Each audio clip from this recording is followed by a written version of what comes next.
Welcome to the show, episode 28 of the Fresh Cut Podcast. Here I am again, your host, Wes Hood, a.k.a. Clint Westwood. Got the big dog, Cody Peel, on deck over here, and you can hear the excitement in my voice. And you know what that is? We are one fortnight away from NFL football. That's right. That's football with two O's. For all of you lame ducks that have been trying to rock this World Cup thing, no, we got real stuff coming up. We've got the Hall of Fame game with our favorite team, the Panthers, starting it off on August 6th, exactly 2 weeks from today. And so Cody and I, we're just doing it. It's football from here on out. And we know what's on everybody's mind right now. It's fantasy time, Cody. Everybody are kicking off, and Cody and I are going to do everybody a favor tonight, and we're going to go over a few things that we think can help you in the draft. So stand by. We've got 3 segments here tonight, and I think that if you take what we say tonight, it will help you in your draft. Cody and I always do really well, and so what do you think, Cody? I know you've been stoked all week. Yeah, man, we've been talking about it all in the barbershop all week long about fantasy and all these guys upsides and who you should go with, maybe in the first round, second round. And so I'm excited to dive into it tonight. Me too. Got a couple quick shout outs, as you can see over my left shoulder.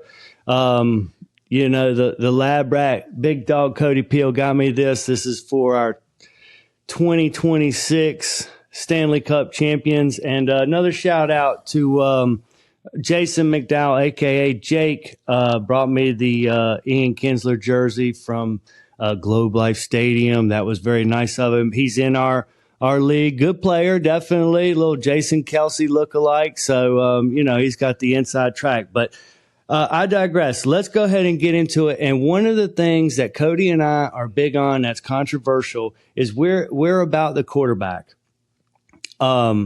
If you don't have a good quarterback, you can have all the wide receivers and stuff like that, but you do kind of need to get one in this day and age because we believe that the top 8 quarterbacks, there's a huge difference between that and the rest of the pack. So we're going to go over the top fantasy quarterbacks, not the top quarterbacks in the league, the top fantasy quarterbacks.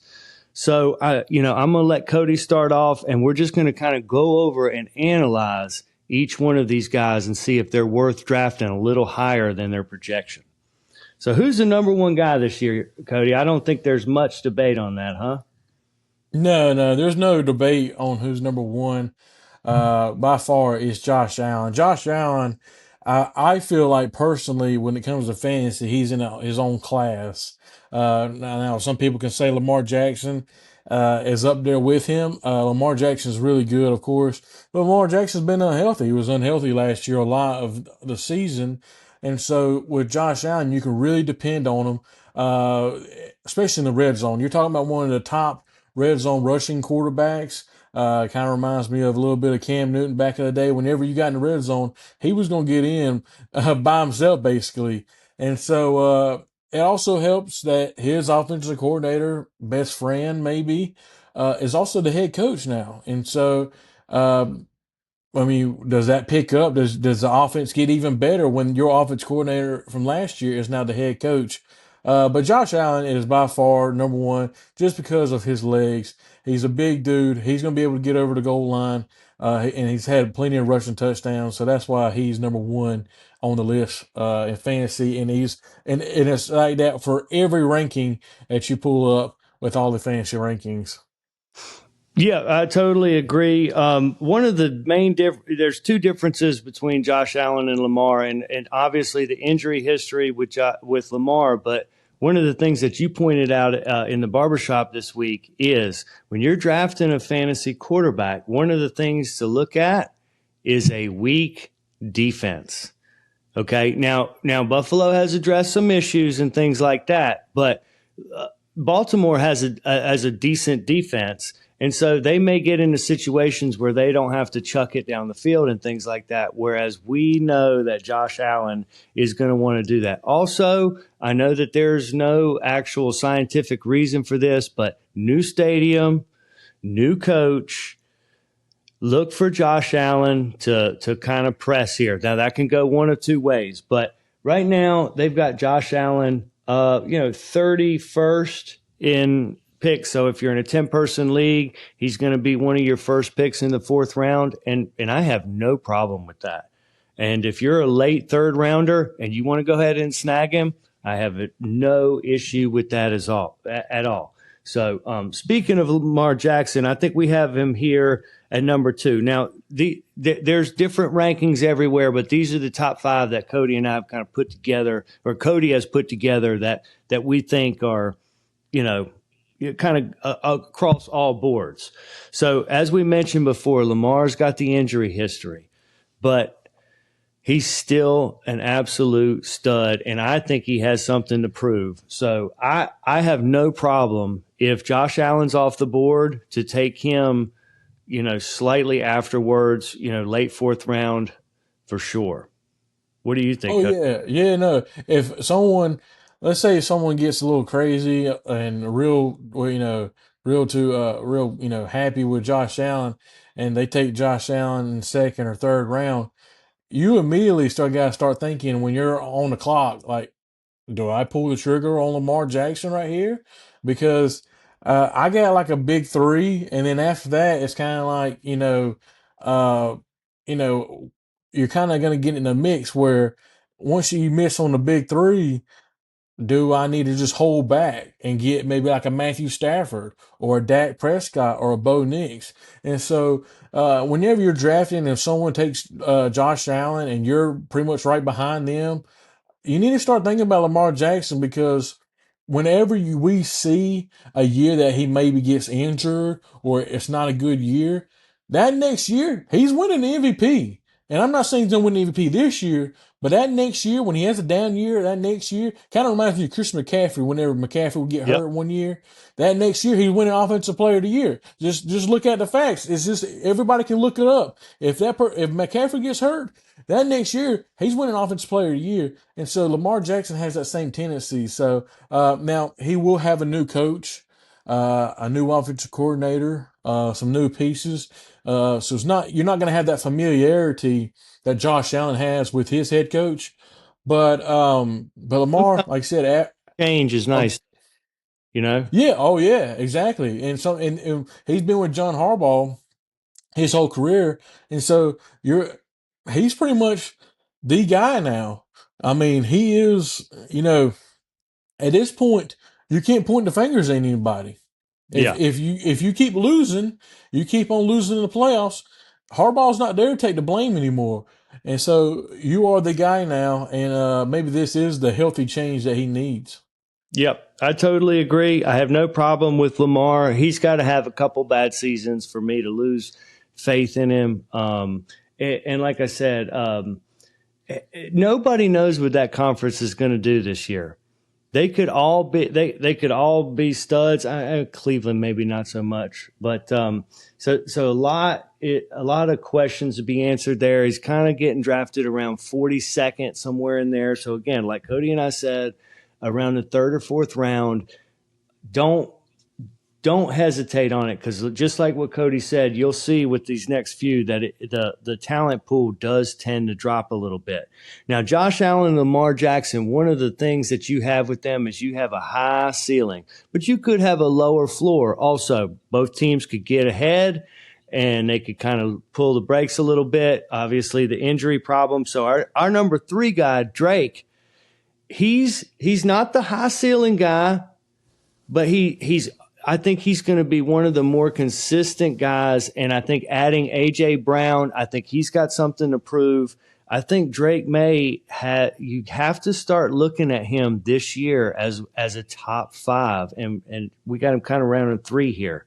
So what are the positives that you see in addition to him being so consistent? Well, you're talking about a guy who finished 2nd in the MVP voting, and it was closer to what people thought. He was really on the heels of winning the MVP against Matthew Stafford, and that is without A.J. Brown and Romeo Dobbs, who they added into free agency this year in this offseason. And so it really takes the passing game to a whole nother level. And then you're also looking at another year with Josh McDaniels as your offensive coordinator. And we've seen how Josh McDaniels has really become like the offensive coordinator of the Patriots history of his time with Brady and Belichick, and him just be able to, you know, just scheme up all these great plays and be able to get everybody involved. Um, and I think Drake May is just going to take another step in his young career. Now, does that mean more rushing touchdowns with fantasy? Maybe not necessarily, but I could see him really taking another step and seeing it. I mean, we got to think about he had such a rough first year with New England, and then that next year of going all the way to the Super Bowl, he has seen the playoff run. He has seen the good competition, and now he has the guys around him to make plays in one-on-one coverage. Where we've seen it with Joe Burrow and Jamar Chase and T. Higgins, where sometimes it's not really Joe Burrow. Sometimes it's just Jamar Chase and T. Higgins making this unreal Randy Moss catch against these DBs. And hey, if Jamar Chase is scoring a touchdown in fantasy, it goes to Joe Burrow too. And so that's really going to help out a guy having A.J. Brown and Romeo Dobbs, guys that really can play well on one-on-one coverages. And like I said, it's really going to help him out. And I think Patriots defense is good, but also you got to remember the schedule's gotten tougher too. So maybe Yeah. we see more games that are, 35-31 or 31-28, more high scoring games with tougher competition this season. Yeah, yeah. And one of the things I think Vrabel kind of gets back to what Belichick used to do, where he's going to throw it, I think, a lot more like 35, 40 times a game. And so that's why I like him in this situation. I know you mentioned Joe Burrow. A lot of people would have Joe Burrow in this next situation, but tell us why you have who you have here in the number 4 spot. Number 4 on my list is Caleb Williams. And I know right now, I've seen on other sites right now, Caleb Williams is around 7. And so it's not like that big of a drop off from 7 to 4. But I think about a guy who is going to be in his second year with Ben Johnson. And if you look back with the Detroit Lions when Ben Johnson was the offensive coordinator, that second year with Jared Goff, the Lions just exploded. I mean, they became that crazy, good, high-powered offense that we have seen in the past couple of years, and even still today. And I just expect that with Caleb Williams. Now, does he, have necessarily the weapons around him? I think he has pretty good weapons. But like I said, Caleb Williams, we saw in the playoffs and toward the end of the regular season, he was making plays that, I mean, not certain guys can make. I mean, only I would say Josh Allen and Mahomes can make certain throws that he was making in the playoffs. And so when you look at a guy like Caleb Williams, I always think about that tough division they're in with those high-powered offenses like the Detroit Lions, like Minnesota likes to put up points with Justin Jefferson. Also, the Green Bay Packers, they like to put up a little bit of points too. And this is going to be a tougher schedule too for Caleb Williams. But I really like the guys around him. I like the run game to be able to play action off the run game. And I just think Caleb Williams is a really good quarterback. But we're talking about a guy who like I said, broke a lot of Bears records that we haven't seen in a long time. And he's right now he's projected to be one of the best Bears quarterbacks of all time in their franchise. But I think his upside is really really good with this team. Yeah, I totally agree. One of the unique situations I see here is I think there's actually some addition by subtraction with DJ Moore. I think this puts Rome Odunze. I really think that he's a stud, and I think that puts him up another level. And Colston Loveland is going to finish top five, uh, fantasy or just period in tight ends. That's not a huge leap, but I definitely see that. And Cody mentioned harder schedule. That's not always a bad thing when it comes to fantasy. Again, you have to remember being down by 20 points in the third quarter. That's whenever you'll see somebody like Caleb Williams or Drake May, who both have harder schedules. They may, start chucking it down the field. So definitely like that. He's going to get drafted in the first 9 rounds in most leagues. But I'm telling you, if you already have an established running back and wide receiver, two studs, I would not hesitate to draft him in the early 9th round or the late 7th round to 8th round, because I think there's a lot of upside there. The next, One sec. Oh, I'm gonna ask you a question. Just kind of talking about Colston Loveland. Um, Are you a type of fantasy guy who maybe likes, hey, if I take a Colson Loveland, do I match him up with a Caleb Williams? You know what I mean, and get a little bit of extra points off of that. You know what I mean? Are you a type of guy like that? It was like, hey man, I really like both these guys, and I think both these guys are going to be really good.